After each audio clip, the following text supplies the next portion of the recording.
Hey, sports fans! Coach Nick here, and welcome to the B-Ball Breakdown live show coming at you from on the road. If you haven't noticed, my background's a lot different, but I'm still the same Coach Nick.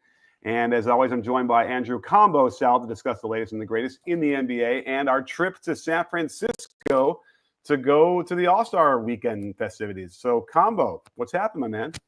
It was good times in the Bay, man. Caught Coach Nick out there, and we got to watch the dunk contest. And every time Mac dunked, I kind of pushed Nick, and I almost pushed Nick out of his seat a couple times. My bad, Yeah. Nick. Sorry. Well, just go watch some of the clips we shot. I posted on Twitter. You'll see some wild stuff happening at the end of those clips. So I don't know why that's my reaction. It's interesting. I'm just like, That's everyone's reaction. You got to push somebody. You got to say, hey, this is incredible. And let's enjoy this. And we did. I mean, listen, Castle, did he get robbed?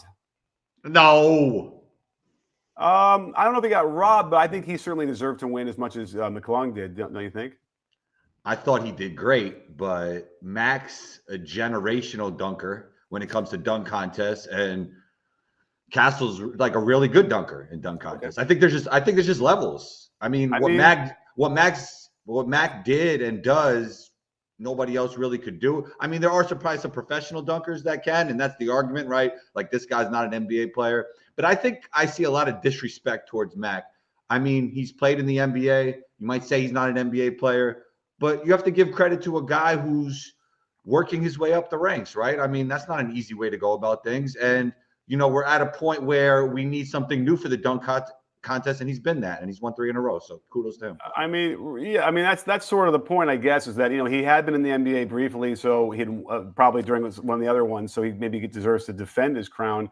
But I think it's also the dearth of good dunkers that are willing to participate, that they kind of need to have him, because he is exciting without question. And don't forget, if you want to ask a question and have us answer it, the best way to do that is on the super chat side of things on YouTube. So head over there and really help us get the show going. We really appreciate it. Give you some hype and some love on the screen. Although Bullet 199 does say what exactly I was going to say. The next point is that Mac was doing a lot of boosting himself by dunking with somebody holding the ball. And you could see it pretty clearly that he was, as he's catching it, pushing down to give him several inches of extra lift on that. You know, whereas Castle had the ball in his hand the whole time while he was going to try and dunk. Although that one dunk where he goes behind the back and then dunked it lefty sort of backwards, where it wasn't just around the back that you had to propel the ball in an upward motion behind the back so that he can then cradle and then propel it down through the hoop. I mean, that one was an all-timer that I don't think I'd seen before. So you feel like Castle's dunks were better than Mac's? I mean, I do feel like there's a little bit of an asterisk to those, because he was boosting himself off of those on those receptions of the ball off of the car, people in the car, whatever it was. So, you know, it perhaps looked more impressive than it was. I don't know if that's the right way to do that, but certainly I would think that there may be some extra points could have been awarded to Castle for not doing that. And, you know, it was a razor thin, right? It was like 0.4 was the difference in the final. I would argue that when you dunk on somebody, you often get propelled, and some of the best dunks are when the defense is on its way up and boosting you up. And those are some of the greatest. Yeah, no, there's a lot of that when you dunk on people. You hit the body and then you get propelled from them, and those are usually the craziest dunks. It happens a lot. I mean, I recognize that it's not the same, but you know, because what Mac is doing is not taking a collision and then having to find the rim and finish. He's intentionally using that to get him up and over and propel himself. But it shouldn't take necessarily away from the fact that he is an amazing dunker and can jump higher than most people can. And it's got to be kind of scary, I would imagine, because he's probably like 6'1", 6'2". It's a long way down compared to how high he gets up. I would probably be a little bit worried on the way down, because, you know, that's a very long way to get to the floor. He's a basketball acrobat, if you will. That's right. how I would describe him. Yeah, absolutely. So, and, you know, right, it's an interesting question. Like, how would you get it? Because we saw some social media posts about this, right? Ja is curious. He's dunk curious. And then Giannis weighed in on that, right? And so who did Giannis want to join, right? Zach LaVine mentioned he would return. Yeah. Or he would think about it. And then John now's on the trading block, reported by Howard Beck. Not the trading block, but there's a chance they could trade him. Really? I mean, you know what? I've been a little bit busy this morning. I haven't been on the feed. You're seeing that Howard Beck is breaking some news? Not that he's going to get traded, but there's some kind of possibility. Well, I mean, the guy can't stay healthy. Is that sort of what the reason is? Like, this is a Luca thing? Oh, well, to your Luca point, I think it seems like there's about to be a trend of trading generational talents. I guess nobody's safe, if you will. Wow. Well, I mean, part of me gets worried that, like, did they get an injection? The NBA itself got an injection of interest and boosted some talk, and then they're going to get addicted to that. Like, that's Well, then, problematic I too, mean, yeah, I right? mean, yeah, if you go too far in one direction, it could get a little bit crazy, right? Just because it was good once doesn't mean it'll be good if you keep doing it, you know? Well, it also seems like players hopping from one team to the next, and trades are sort of different than free agency, but that seems to be a really big criticism as well compared to like in the past when a player would be on one team, a la Steph Curry is the one guy I'm thinking of. I think aside from him, who else do we have that really hasn't been jumping from other teams? I don't think we've got anybody. Oh, I mean, we got SGA, we got Jokic. Okay, I mean SGA wasn't SGA until he got to OKC, which is maybe Right. a little bit of a difference, but Right. And Jokic is always with Denver, right? That's what I'm saying. Like, there's some guys that don't jump Oh, okay. around at the top. Yeah. Yeah, Jokic and Steph. Okay, there's still that, and I mean, that's sort of what they want. all the older greats outside of Steph have, right? When you look Right. at KD, when you look at Harden, even LeBron, all the older greats right now have jumped around. Chris Paul even has been around, Yeah. So, yeah. And it seems like that's the lament by a lot of fans. That, Kawhi, PG, all these guys. Yeah, right. And that's the issue. Yeah. Although I don't know if it's any better. Giannis is the other one. Yeah, absolutely, Snowy. That is still with the same team for now. But like it does feel like Giannis could be gone sooner than later, doesn't it? Mm-hmm. It does.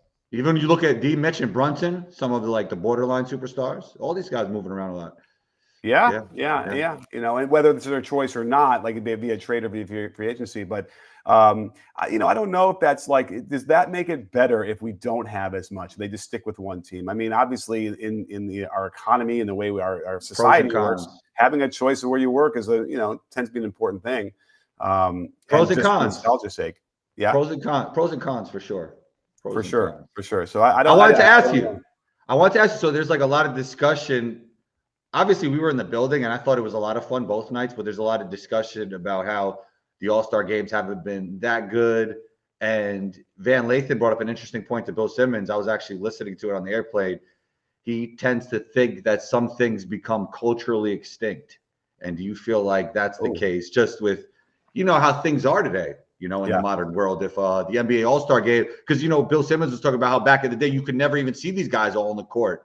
Right? Like you could watch maybe your team in a couple games on network TV, but you didn't have league pass and all that stuff. So it made this a lot more interesting. Do you think there's a possibility that we're at a place where it won't be returned to where everybody will be interested in the All-Star game? It's certainly a possibility. And that's an interesting idea to call it extinct, where, but then you say that and then someone figures out a tweak that does reinvent it. But that said, they've been tweaking this thing for years now, right? And it seems to be working. I don't know about you, but I started watching the first game on Sunday, and then I kind of went out to dinner. I was just sort of, it wasn't interesting to me. I don't think a lot of people felt that way. I thought the game was good, just the game wasn't long enough. The gameplay. It was 30 minutes, but it was good. Right? We had some block shots, we had some steals, things were happening on that end, at least from a box score standpoint.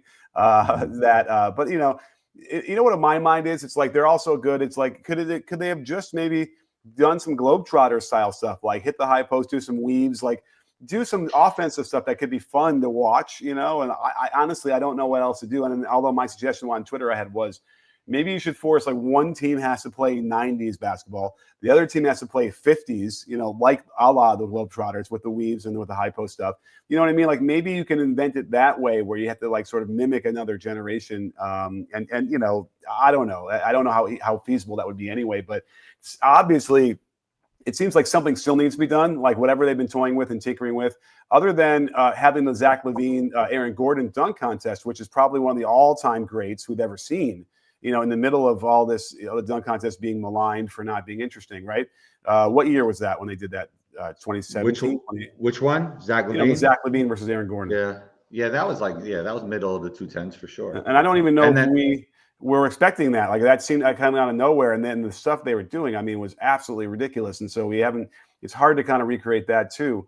So I don't know what you're going to be able to do with this, but yeah, it's quite possible. And I think some NBA players were even calling for this. Like, let's just have a vacation. Let's not even do any of this. I think is what some people are saying. too much, What LeBron did was, too much money for the league. They're not too much money just for the not league. gonna. Yeah, they're not gonna just not do this. Right. I mean, what LeBron did was not optimal, in terms of He bowing didn't out. even wait. He didn't even show up to watch, right? I think he came out for the introduction, so I think he was there for that, right? Or, you know what? Don't quote me on that. I thought I saw him. Yeah, I don't know. I don't remember that. Yeah, but so that's problematic, and you can say, oh well, Michael Jordan would have played anyway, and he knew how many people were counting on. Everybody always has to talk about MJ when something happens right. with LeBron, right? Well, by the way, one of the reasons why I wasn't paying attention much to the news this morning was because I was conducting an interview with a very important person that's going to be released maybe later on today. And we talked a little bit about this. I talked to Governor Josh Shapiro of Pennsylvania, came on the show. He talked about basketball. Yeah, he's a big basketball fan. He's played back in the day. He almost made his D3 team when he played in college. And nice jump shot. So, but he actually lamented the same idea, which was, the Stars have so much load management now, and it's really tough on the fans who don't get a chance to see, they'll save up all the money, buy a ticket for a game, and then they don't play, they don't see him, and that is a lingering distaste for the game. I think I said this before on our show. If you're gonna, splurge for your kid, you want to go see LeBron or whatever it is, you better check that schedule and make sure it's not the second of a back-to-back, like on the road, right? Because you're guaranteed he's not going to play that, right? So it's like there are ways to mitigate that, but it shouldn't be that way. Michael Jordan never treated the schedule that way, and they were playing 40 minutes a game, or 38 minutes a game. So it's an interesting thing where we have to balance the science versus the entertainment value and the what they owe the fans. Michael Jordan once said, you never know if there's somebody in the crowd that will only get to see me play once, right? And that was his mindset going into games. And I think that's a good mindset. Yeah, absolutely. So what was the highlight for your weekend? It was more besides hanging out with Coach Dick, it was the events. I mean, just seeing like a lot of old friends, a lot of people that I do with shows with in media, meeting new people. It's just like, a basketball get together, kind of like summer league with a little more juice, if you will, a little more. Yeah. Splash. Okay. Yeah. Because the events are like a little bit bigger, So and obviously I've never been to the Bay before. Like I've been around the world, but never to the Bay, and that was really interesting. Yeah, just walking around the Bay. It was awesome. It was really a great experience for sure. Oh, that's great. I mean, listen. And then I got to be in the building with you on Saturday, and I got great seats for Sunday. So it was all good. Everything I could ask for. You had great seats. And that changes the whole trajectory as well. And what was interesting is that when we went, I was there on Friday and I sat down went down to the 100 section, and it was not very crowded down there. And I think the explanation was something like, a lot of the corporate tickets are given out, especially on Friday night for that. And, they don't always show up, the suits, and so it lacked a little bit of that energy that they were looking for in the building. People are trying to get business done too when you're in like a summer league or an all-star game, when everybody from a lot of different teams are represented there, and everybody kind of has, agendas sounds dark, but everybody's like trying to go in there with some business ideas or whatever they're working on. So sometimes the event is just as important as the game, and especially Friday when you have 2 nights left. So I could understand why it was probably a little bit empty in there. Yeah, right. But Saturday was better, but it wasn't completely full like you'd think. How about Sunday? Was it packed? Yeah. It got more packed every night, I would say. I wasn't there Friday, but Saturday was a little bit more than kind of what you were saying, and I think Sunday was the most packed. Yep. Okay, good. Well, I mean, and again, I remember. Listen, the last time I had been in the building for an All-Star, Saturday night was 1987 in Chicago. Speaking of Bill, he was saying I think that was one of the best All-Star games. I think it was that one. Yeah. Yeah. Well, there was also the one where Michael dunks from the free throw line in front of the home crowd and stuff like that. Right. That was, amazing. And then Dominique was going at him. And it was funny. There was an argument that Dominique won that dunk contest, but because Michael was in Chicago, they gave it to him. And, listen, Dominique, back then, his dunks were ferocious. And so they were trying to get more points for him on just how hard he dunked it. But Michael was, doing a little bit more of the acrobatic stuff. And then, and we had that the year before in '86, I think it was in Seattle. That might be the second best dunk contest of all time, or the first, because that was when Michael and Dominique were going at each other and really wanted to win, and there wasn't a home court advantage for either of them. So I would recommend going back if you can, finding that dunk contest. That one's a serious. That's the one where I don't know if you've seen it, but Michael does a thing where he almost gets like horizontal as he's dunking the ball from the left side. It's unbelievable. Yeah. No, those dunk contests with MJ were legendary. I think he did 2 of them, right? Well, I know he did 86 and 87. Yeah, that might have been it. But you know what? I think he did it his rookie year too. What's always forgotten is Scotty had actually a free throw line dunk in one of the dunk contests. Yeah, right. And he was an all-star MVP. Well, that was a little bit later than that dunk contest, but yeah, that was the year that that was a little bit later. I don't know. You think so? It might have been the same one. You sure it wasn't the year that he had red sneakers on? I remember when he won the he had red sneakers on when he won the All-Star. Well, someone should look up when he was when Scotty was the MVP of the All-Star game, and then when he had a free throw line dunk, which I do remember. It wasn't as he did it more as like speed and length versus floating through the air, but is not in my memory serves. But yeah. Now the other thing we could talk about as far as Sunday, probably the biggest issue was that it was a 3-hour broadcast.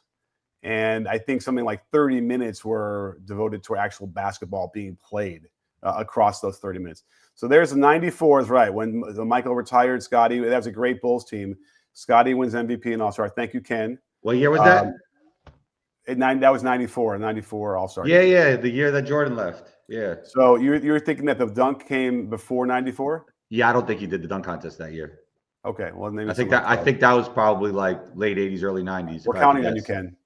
Come through for us. Let us know when Scotty did that dunk, if he did it at all. I think, yeah, it sounds familiar to me, but we'll see.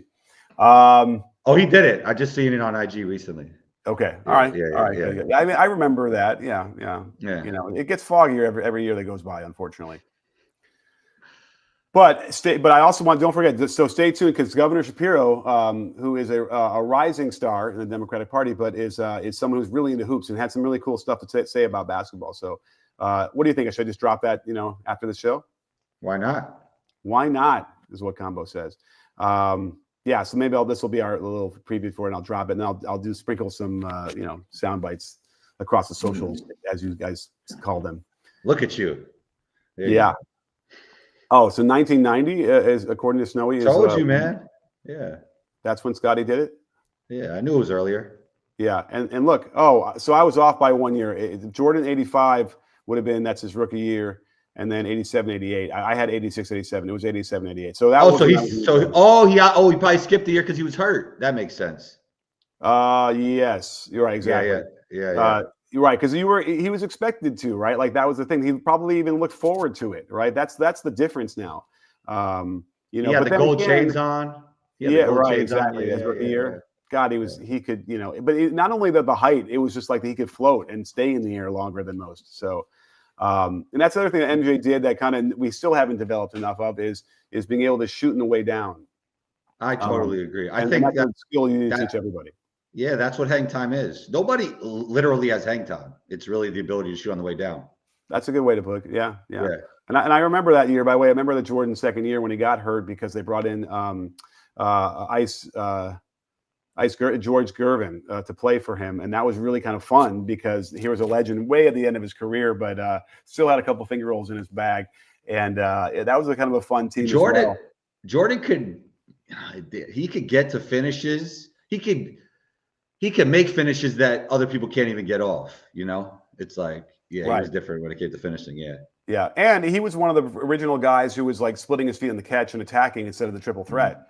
So, one day I'm going to sit down with him and figure out exactly how he developed that, because I can guarantee you it wasn't really being taught anywhere. I don't think Dean Smith was out there teaching him how to split his feet and attack. So and that it was such a huge advantage, for a long time, because it wasn't being taught. No one else was doing it. The defense wasn't ready for it, didn't know how to deal. So, he's one of the progenitors of that. And then we had the modern game is, ironically enough, even though the 3-point shot is the modern game for the most part, the other bigger part of that is being able to get rid of the triple threat and split your feet and attack. Now, another irony of that is that Jordan was also that guy that would jab step, at the high post and ISO and all that stuff. But as his game morphed and developed out of the triangle offense when they won the last three, it was a little less of that. And so we kind of can use what we'd studied and then used more often for attacking on the catch is from Jordan. It's crazy. And tennis, believe it or not. Awesome. Yeah. So, he's got his impact is still felt widely. In fact, I think we were talking about this when we were in San Francisco is just the notion of the Jordan brand influence is still so much more profound, I think, than even Nike. Would you say? Than even Michael Jordan. Well, I mean, Michael Jordan / Jordan brand, like that is. Well, no, I think the kids are more familiar with the sneakers than Jordan as a player. Okay, that's interesting. Yeah, and they're still churning out sneakers that people want to buy. I mean, that's amazing. Think about it. And retros from back then. I actually believe I had the '85 band Jordans. I had the original. I got those. And then ironically enough, my team wouldn't let me wear them in the games either. And even though our color was because they were three different colors, right? That was illegal in the NBA. No, there was not enough white on them. Also, but I thought also another thing is that they couldn't be more than two colors. Okay. Throw that in there too. My memory was there needed to be an amount of white, but by the way, I don't even know if those were like hard and fast rules. I think they felt like they were too showy, flashy, whatever. Because again, Jordan used it as a marketing. Jordan used that to market, right? Like, bam. Yeah, smartly enough. Yeah, but the Bulls uniforms were so perfect for the red and black ones. You know what I mean? So much even better than the white ones anyway. So I think it was threatening to them in some weird way, just like we've seen basketball be threatened by other players in the past and then pass ridiculous stuff. But it was good to see that Nike and Michael were able to then, leverage that into more sales.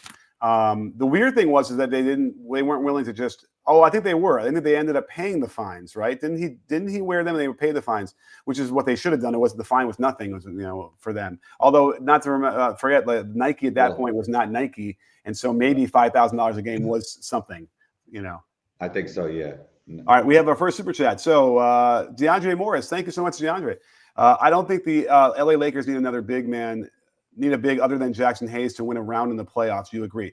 For sure, they can win a first round playoff series with Jackson Hayes as their guy, and then Alex Len, as the backup, right? Yeah, and then you could go some small ball five with maybe Rui for like limited minutes. Right. So, well, the funny thing is, you'll say it's Rui, but is it LeBron? Yeah, it'll have to be Rui because LeBron will be in there with him, and he won't guard the center. Rui will. I suppose they can kind of get by on their good looks that way. Right now, they're fifth, a half game behind. We have to see. I mean, Luka's not even he's not even in rhythm yet. So it could get really crazy for the Lakers on offense if they figure it out with those two. Right. But remember, once you get into like the second round of the playoffs, it's not enough to outscore the other team, in my mind. Right. You never know, Coach Nick. Okay. We never seen anybody like Luka and LeBron. We never seen anybody like Luka and LeBron. We never seen like anybody like those two play together for sure. So we'll see. You never know. Okay. You know what? Remember when they said, "Oh, you need a big man, a dominant big man to win championships," right? And now it's you need to shoot a lot of threes to win championships. I mean, there's going to be some time when it all tips again, the trend. So we'll see. Yeah, right. And looking at the way this is lining up, I mean, the Lakers they could probably get no higher than fourth.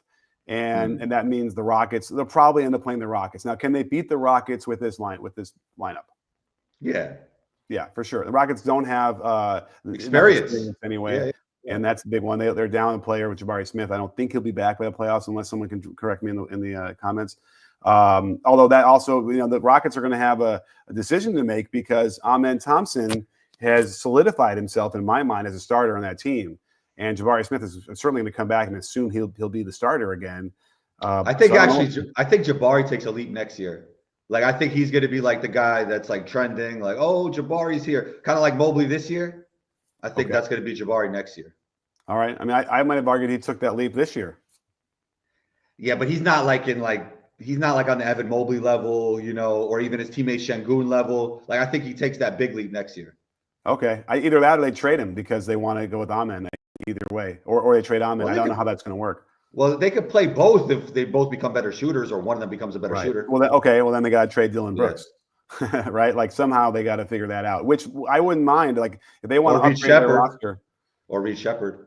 Yeah. Cam Whitmore. Well, yeah, but Reed Shepherd is not right. He's not going to be that guy, right? I think he's going to be good. Okay, we'll see. He has yet to fulfill the promise that everyone thought he was going to have in the summer league. He dropped 40. He dropped like 50 in his first G League game.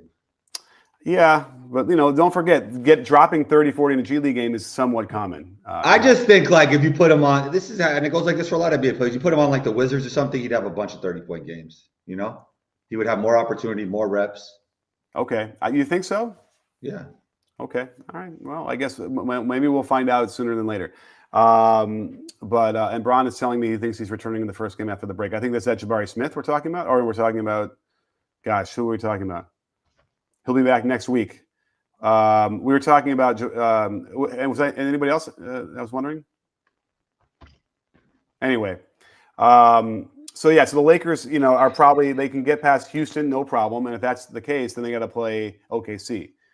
They will not be OKC, healthy at least. Right. Healthy they won't OKC. be OKC. Right. I don't think. Right. Is it possible? That's special if they can. I'll tell you that. Like OKC doesn't have. They have some playoff experience. I'll tell you one thing. If OKC loses, it's going to be more OKC taking heat than praise for the Lakers. I'll tell you that. If OKC loses to the Lakers. I know, but maybe. But what if it's the Luka and LeBron is throwing heaters and all time whatever? They might be able to to get that shine. I agree. As well. I agree. I think that's what could happen. So I agree with what you're saying. Right.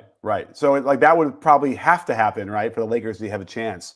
Look, like LeBron, especially more LeBron in his prime, and Luka are a team are players that could take a lesser team and go up and beat. They could defy the odds. So they're those type of players, and there's two of them. So.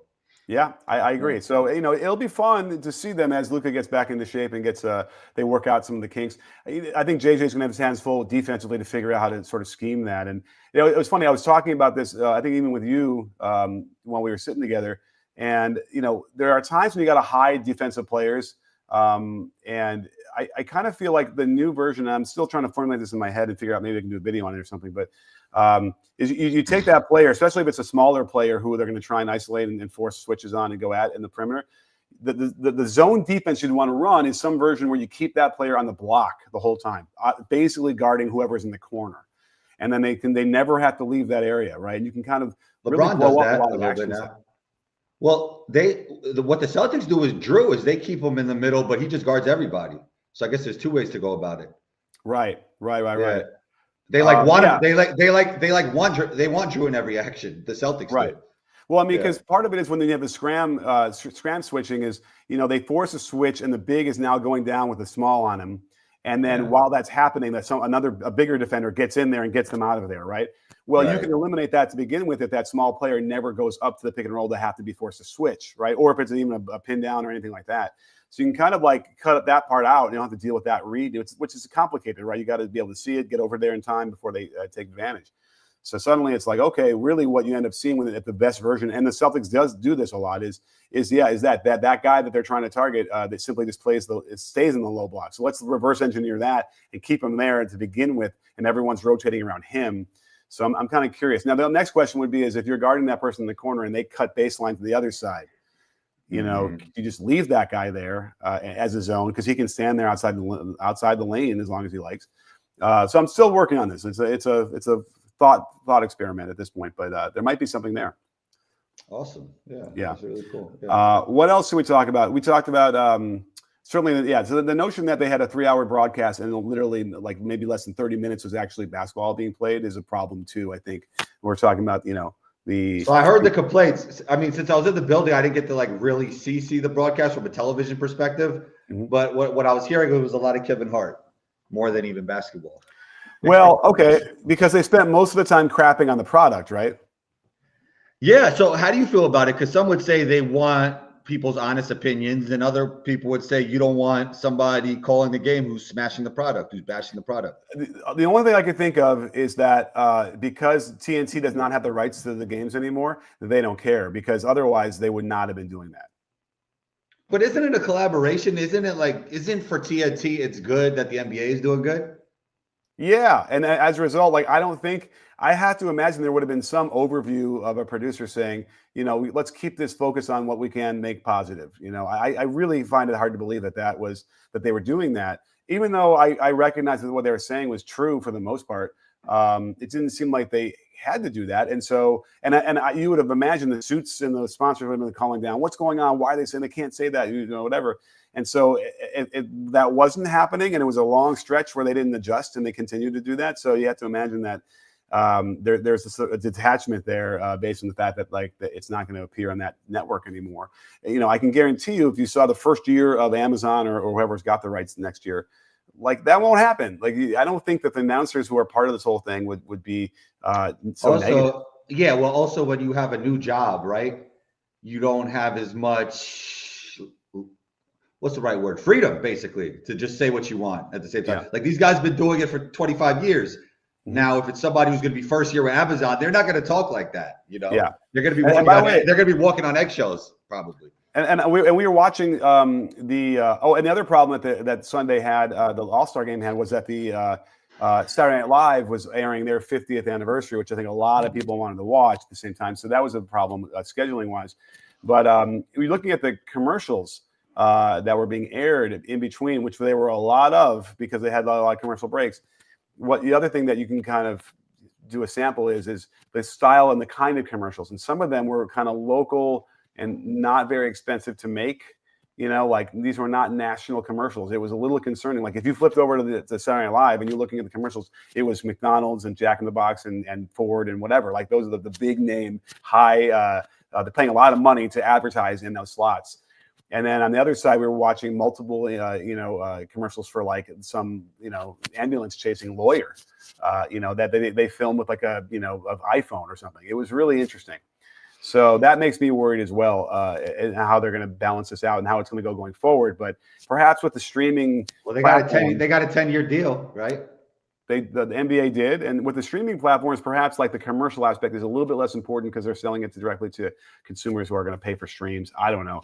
And then can they shut down the illegal streams? Netflix is adding. I know Netflix. I'm not saying they're doing a deal with Netflix. They're like adding commercials. A lot of these streaming services for like a lesser price, you could get the service with commercials, right? So yeah. So they might be able to solve that, and then we won't have to be subjected to these cheapy commercials that make you think about things. But anyway, what are we looking forward to? I suppose as we move into the second, it's not even the second half of the season. There's maybe 28 games left for a lot of these teams. So what are we looking at? I mean, the new players on the new teams and how they affect winning, right? You got Kuzma on the Bucks, you got Jimmy on the Warriors, you obviously have Luka on the Lakers, you have Fox on the Spurs. It was a huge shakeup. So we might even see some surprises, like some of the guys that you weren't really talking about, like the Kuzmas, and maybe they'll make like a huge impact. So that's what I think I'm really looking forward to. Oh, I have a lot of faith in Kuzma. I feel like he's been sort of in a weird situation right now, and now he's back on a winning team with a better culture. I think he will fill in that Middleton role well. And he's different. Don't forget that. I think he's different because obviously he's younger than Middleton, and Middleton is not the same player he was. But also when Middleton was playing, they didn't have Dame, who was like, they needed a guy who could operate in the half court. Now that you got Dame, you could get a slightly different player. It's all about meshing skill sets and tendencies. Right. And I think Kuzma's a guy who he can't create like Middleton, but he could fill in the role just as good as Middleton right now because they have a Dame. Right. I agree. It fits in pretty well. Yeah. Defensively, it won't be as good as Middleton, but it might not have to be because the offense could be, humming along well. We'll see, and we'll see how Doc can manage all of that with the short time frame. But I have faith that that Kuzma will be a guy that they'll fit in well. I mean, I know he's been getting so much crap on social media, and I can't, I'm not going to ignore those edits of him shooting the air balls from three. But I think he gets way too much. What's the opposite of cap? Facts. Facts? Facts is the opposite of cap. Okay. And cap cap means you're lying. Oh, it does? Oh, I thought cap. Oh, no cap. Forgive me. I thought cap was like people giving him, a lot of praise. What's that then? Well, these days they say glazing. Okay. but glazing is negative though. Almost. Yeah, It's like you're giving too much credit, right. So are we still using the word hype? What's the word we're using then? Somebody in the comment section, let us know. All right, I need the kids to tell me what the lingo is these days. But anyway, I think he was getting too much of the negative stuff. Hate is Too still much okay. hate. He should Yeah. get more love. There you go. Yeah, I'm not becoming an uncle. I'm a grandfather at this point. Listen, do you know how long I've been doing it? Well, first of all, we've been doing this. I still refuse to believe how long we've been doing this when you keep telling me how many years it's been. But We don't have the time to actually look back. I don't know if that's worth our time, but we can one day. we will. Somebody will do it. I'll look back. I'll find the first show, I suppose. I think it was probably a little bit after the pandemic, you know, like, like towards the end of the pandemic, I would say. All right, If I had to guess. 2023, maybe. All right. Well, I'll try and scroll through Before the that, timeline there and see. yeah. But you know, I started this thing when you guys were. Some of you guys were born. I bet you I'm older than my channel's older than a lot of you people in the chat right now. Speaking of which, we have Isaiah. Did you hear what Draymond Green said about winning a championship this season? Well, first of all, we did hear Draymond say that the games are boring, and it's interesting about that. I don't know. Do you agree with him? I thought it was better this year. What games? The NBA games or the All-Star? NBA games in general is what I'm trying to say. No. I mean, look, was the any era, was every regular season great? Every regular season game great? No. But right. I don't think I think in general there's some really good games. Like, we've had some fun Cleveland stuff, OKC stuff. We've had some good stuff, I think. Yeah. Okay. So now we got to figure out what Draymond Green said about winning a championship this season. I don't know. Yeah. Isaiah, let us know. Yeah, if you can do it in regular comments that way, well, we'll put that up too if you want. So I guess the answer to Isaiah's super chat, and thank you for the super chat, is no. We did not hear. Right. Okay. We're going to answer that honestly and truthfully, because all I saw was the one about him saying it was boring. Unless that's what that's not what he's asking. He's talking about championship season. And we can talk about that for a second. Like, let's just figure this out. You know, did they ask him, you know, can the Warriors win a title? And what would he have said? What do you think? I would hope he would say yes, but I don't think they'll win a title this year. Okay. But you never know. Look, hey, a lot of people didn't think they'd win that last one with Wiggins. You know, when Wiggins stepped up. Remember when Wiggins signed? They used to say he's, you know, bad team, good stats guy. You know, right. Not really a winner. And so we'll see. And we know Jimmy is a winner on top of that coming into it. So. Yeah. Now, you know, I did the video. Go watch it if you want to see how he's fitting in so far. And the answer is well, but. Let me think about this. I mean, you know, do they match up well with OKC? Like, I think that there's some people that would say that, you know, there's some interesting matchup there. Now, that said, if no one knows how well they're going to match up with OKC when Chet and Hartenstein are playing, because no one's seen that yet, right? So we have to get a handle on that. And I believe Chet is going to be back sooner than later. So we'll find out pretty soon. You know, but I would think I would be worried that OKC's force on defense you know, can put a stop to what the Warriors want to do. So that's an interesting, you know, dilemma there for them in that series, which would probably be their first round matchup, right? I suppose for the Warriors, it's imperative for them to get out of that eighth spot, which they could do easily. Mm-hmm. You know, now, can they beat Memphis? Could they beat Houston? Sure, right? That's okay. Could they beat the Lakers? Sure. Okay. I mean, if Luka and LeBron get it together, though, no. Yeah. So it just depends. Right, which basically leaves Denver. You know, so you got Denver. Jamal Murray's playing better. That's going to be tough out for a lot of teams. Right. You know, and you can throw Looney and out there against Jokic and try and, you know, whatever, but no one's going to wear Jokic down. Oh, here's what he said. Draymond said, "Sorry, I lied when I said we could win a championship. We are going to win a championship." Oh gosh. Okay. Well, you know what? When I first met Draymond when he was a rookie, I did tell him, I said, you know, if you're talking about your game, don't say, I hope that I'll be able to do this, or I wish I could do this, or whatever. Get rid of those words and just say, I will. And I gave him a slap on the shoulder, and he's like, thank me, whatever. So maybe he's just listening to what I told him, you know, way back when. Could be. Sometimes those type of conversations stick with people. Yeah. You know, speaking into existence. That's a lot of pressure to put on somebody, but you know, they have the pedigree, you know, with well, also maybe he wants to also shift his teammates, you know, perspective, you know, when they hear him say that. Yeah. Now, another thing we were forgetting, because we're wondering what's going to happen with Chet if Chet comes back. You know, OKC seems to be unbeatable. I think Chet is back. Oh, he is back. Okay. Yeah. So you know they're throwing an all-time heater as it is without him. But you have to remember the Warriors are going to bring back Kuminga. He'll be back at some point sooner than later. And Kuminga is a guy, if you slot him in behind Jimmy and Steph, who it brings so much to the table athletically and then defensively too, is that he has, the ability to do stuff no other players can't.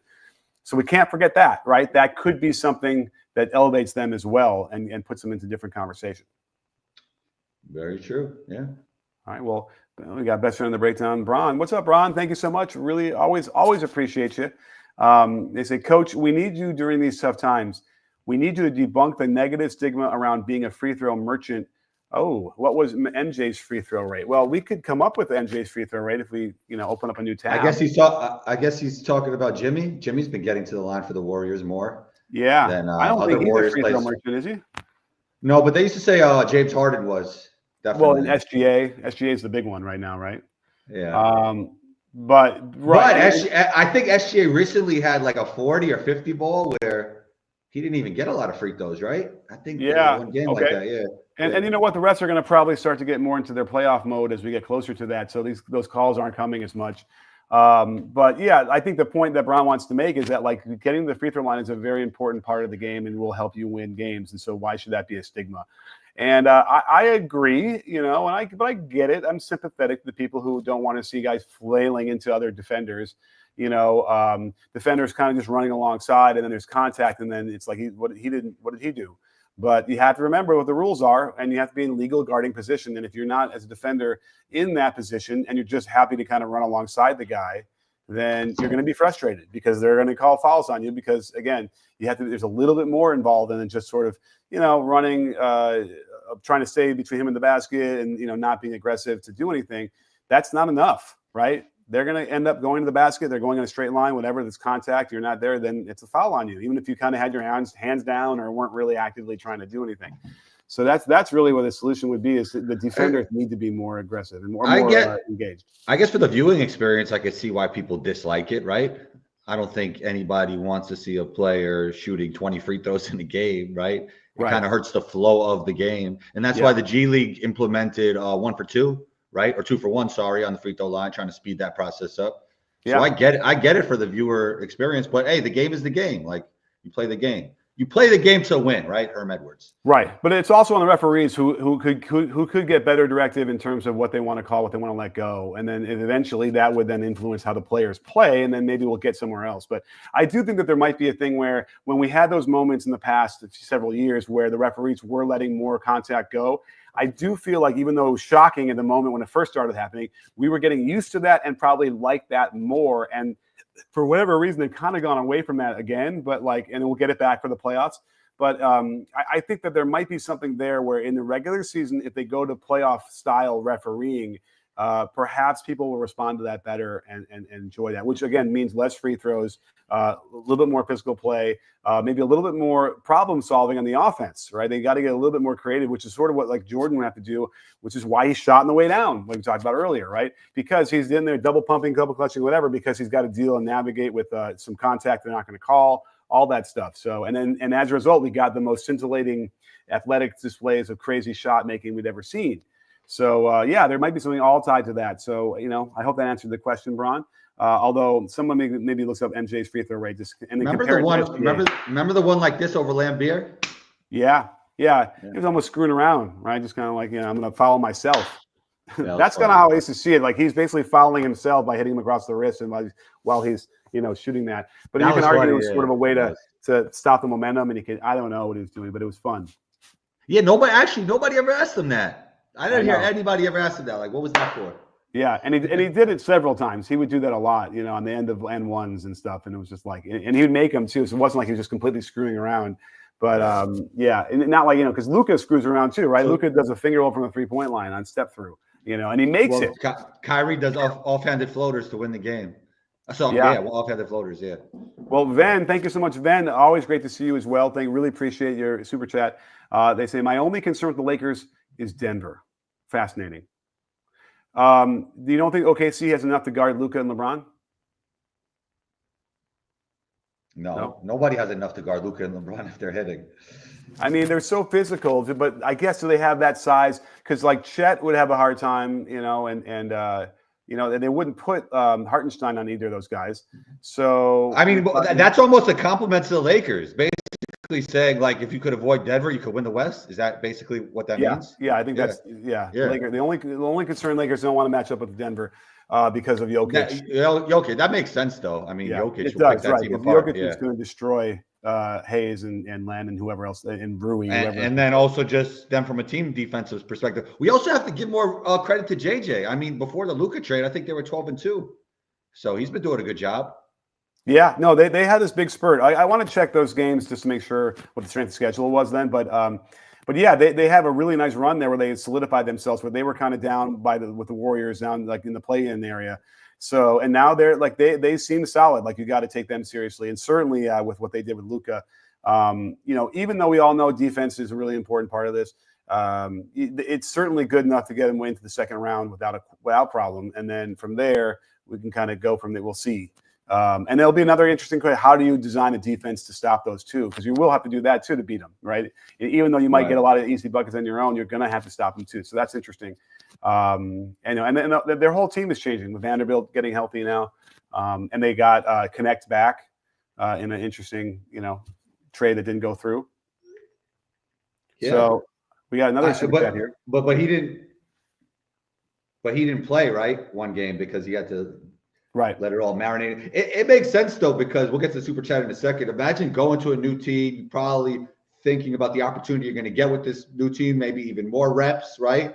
With this younger team that's they're basically taking at this point, and then to go back, it's like, whoa, your mind was all over the place for those. You're moving. Like just back and forth, I would imagine Connect is very happy. He's going to get his 18 to 20 minutes a game. He'll get wide open shots alongside those two guys. He's in a good spot, and so I'm sure he's happy that he didn't go. Sweeper, thank you so much, Sweeper. Really appreciate it. Houston's the only team that can defend LeBron. Oh, Luka. Okay, is that what we're calling him now? Luka. I like that. Yeah, that's cool. Well. Is that true? I mean, yeah, you have Dylan Brooks, you have Amen Thompson, you have some players cannot be guarded, Coach Nick. Yeah, and if they get Jabari Smith back, he's another one. So true, but they have, you need to have certain kind of size and athletic ability to cover those, and so they might. To stop great players like that, it takes a total team effort because the great players play against the game of basketball, not the person in front of them. So it's not like one person could stop a great player, Right, and they're going to get forced to switch off of them anyway. That's the other thing. Yeah. So that's the thing with the NBA these days is that there aren't any individual matchups basically, right? Tari Eason as well. So you're right. They can run waves at these guys, and that's important, right? You can either wear them down or they wear you down, and the more you have, the better you can be. So Houston's an interesting wild card. I like their pieces, and it's a question of like, are they going to fit together well? I don't like the way they run their offense, and maybe it's worth doing a video. And that's always a problem too, right? When you're on the road and you're down by 5 going into the fourth quarter, and you got to generate great shots every time down. What do you have to run in the half court that's going to do that? I worry about the Rockets on that end as well. So we'll have to see if they can kind of get the playbook out in the last 30 games and add some stuff. Mm-hmm. Well, what do you say, Combo? I think we had a good show. Yeah, great show. Have fun with the rest of your time in the Bay, and we'll talk soon. Yeah, I appreciate it. It was great hanging out with you, man. Thanks thanks for the tickets Saturday. I appreciate you. Oh, my pleasure. I was glad that they came up, and thank you, Scott, for helping me out with those tickets. And I don't know. It was great. It was always great hanging out with you. Glad you got home safely. I hope you guys are all, safe and sound in your homes and ready to start the second half of the season as we get into the head stretch run. It's going to be really exciting. A lot of interesting questions to answer as far as the Warriors and the Lakers, mostly but it feels like the Western Conference, right? It seems like the Celtics Cavs have kind of got this thing locked up on the East, right? That's the Eastern Conference Finals. Yeah, I guess the Bucks are the most interesting team, right? To see how they do with Kuzma right now. Right. Yeah, you're right. Are they going to move into that? The Sixers, are they going to get healthy? The Sixers are done, Coach Nick. The Sixers, nobody has ever been more done than the Sixers. All right. Well, you have to stay tuned for how I asked Governor Shapiro whether he can pass a Medicare bill for the Sixers to get them healthy. Oh man. So stay tuned for that. I will post that. I guess in a few minutes. So please watch that. I really appreciate it if you could. And thank you, everybody out there. Bullet, always great to see you too. And don't forget, sports fans, and B-Ball Breakdown. We're not a channel. We're a conversation. You in? Are you in, Combo? Yes, sir.